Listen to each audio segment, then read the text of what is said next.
اللہ کے نبی حضرت نوح علیہ السلام بار بار اپنی امت کو اللہ کے پیغام سناتے رہے کہ وہ آپس میں ایک دوسرے پہ ظلم نہ کریں، احساس محبت کو قائم کریں، نسل ذات کے نام پر ایک دوسرے کو تکلیف نہ دیں، رشتوں کی قدر کو مقدم رکھیں۔ تو حضرت نوح کی قوم بار بار آپ کا مذاق اڑانے لگتی، اتنے پتھر مارتی کہ آپ کئی دنوں تک پتھروں میں ڈھکے رہتے، پھر صحتیاب ہوتے، پھر اللہ کے دین کی تبلیغ کرتے، یہاں تک کہ 950 سال گزر چکے۔ بالآخر اللہ کے نبی نوح علیہ السلام نے ہاتھوں کو بلند کر کے اللہ کی دربار میں دعا کی کہ اے اللہ، یہ میری امت کبھی ہدایت نہیں پائے گی، اے پروردگار، یہ تیرے عذاب کا مذاق اڑاتے ہیں، انہیں دکھا کہ تو کیا طاقت رکھتا ہے۔ تو بس اللہ کا حکم نوح علیہ السلام کے لیے آیا کہ اے نوح، ایک کشتی تیار کر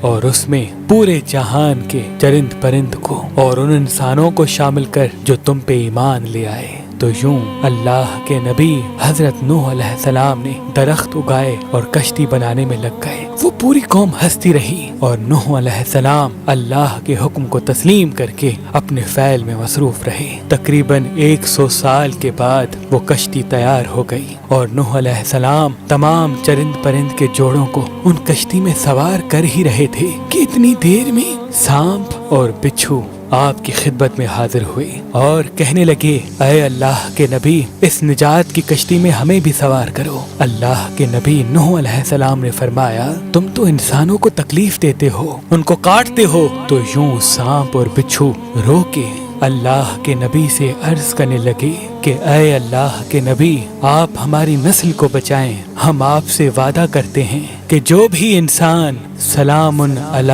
نوح فی العالمین پڑھے گا، ہمیں قسم ہے اپنے وجود کی، اپنے خالق کی، ہم کبھی بھی ان کو تکلیف نہیں دیں گے۔ اس وعدے کے بعد اللہ کے نبی نوح علیہ السلام نے سانپ اور بچھو کے جوڑوں کو بھی کشتی میں سوار کر دیا۔ اس نجات کی کشتی میں جو انسان سوار ہوئے، جو مخلوقات سوار ہوئی، سوائے ان کے سب اللہ کے عذاب کے سبب فی النار ہو گئے۔ طوفان تھمنے کے بعد اللہ کے نبی نوح علیہ السلام نے زمین کو پھر سے آباد کیا، ہر مخلوقات زندگی بسر کرنے لگی، لیکن اس آیت کو کسی بھی حیوان نے آج تک نہیں بھلایا، اور اللہ پاک نے اپنے کتاب کی سورہ صفات میں اس آیت کو محفوظ کر دیا۔ آج بھی جنگل بیابان میں جب بھی کسی سانپ، بچھو یا حیوان کے سامنے جب اس آیت کو پڑھا جاتا ہے کہ سلام علی نوح